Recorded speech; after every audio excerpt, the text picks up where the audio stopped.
News of the people, by the people, for the people.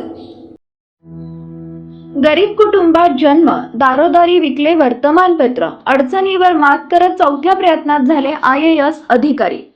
भारतीय प्रशासकीय सेवेत अधिकारी होण्याचे स्वप्न असंख्य विद्यार्थी पाहतात. केंद्रीय लोकसेवा आयोगाची परीक्षा देशातील अत्यंत कठीण परीक्षा मानली जाते. दरवर्षी लाखो उमेदवार ही परीक्षा देतात, पण मोजकेच पास होतात. ज्या व्यक्तीला आयुष्यात आपली अनेक स्वप्न पूर्ण करायची असतात, ती व्यक्ती आयुष्यातील संकट, अपयश, प्रतिकूल परिस्थिती याचा सामना करतानाच आपल्या यशावर लक्ष केंद्रित करते. भारतात असे अनेक यशस्वी लोक आहेत ज्यांनी की प्रतिकूल परिस्थितीवर मात करून मोठमोठ्या परीक्षांमध्ये यश मिळवले.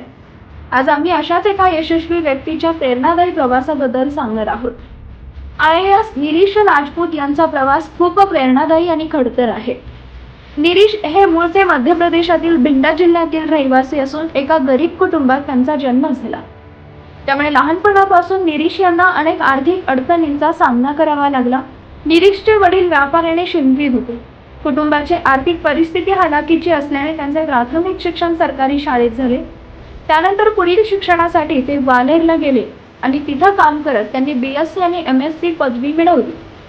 शिक्षणासाठी पुरेसा पैसा मिळावा आणि शिक्षण सुरळीत पार पडावे यासाठी निरीश यांनी पेपर विकायला सुरुवात केली आणि अभ्यासाचा खर्च भागवला. आर्थिक अडथळे असतानाही त्यांनी शिक्षणातच यश मिळवले. UPSC सिव्हिल सर्व्हिसेस परीक्षेची तयारी करत असताना निरीश यांची हुशारी पाहून त्यांच्या एका मित्राने त्यांना त्यांच्या संस्थेत प्राध्यापक पदाची ऑफर दिली. निरीश तिथं विद्यार्थ्यांना शिकवायचे. ही नोकरी त्यांनी 2 वर्ष केली. मात्र 2 वर्षानंतर त्यांच्या मित्राने निरीश यांचा विश्वासघात केला आणि त्यांना शिक्षक पदावरून काढून टाकले. नोकरी केल्यानंतर निरीश खूप दुखावले गेले. त्यानंतर त्यांनी UPSC परीक्षेच्या तयारीसाठी दिल्लीला जाण्याचा निर्णय घेतला आणि यावेळी त्यांना त्याच्या मित्राने अभ्यासाचे साहित्य दिले. दिल्लीला जाण्यासाठी त्यांनी कर्ज देखील घेतलं.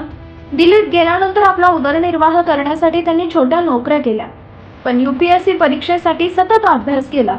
UPSC सिव्हिल सर्व्हिसेस परीक्षेची तयारी करण्यासाठी त्यांच्याकडे पुरेसे पैसे नसल्यामुळे ते कोणत्याही संस्थांमध्ये गेले नाहीत. यावेळी त्यांना 3 वेळा अपयश आलं, पण चौथ्या प्रयत्नात UPSC CSE परीक्षेत त्यांनी 370वा क्रमांक मिळवला.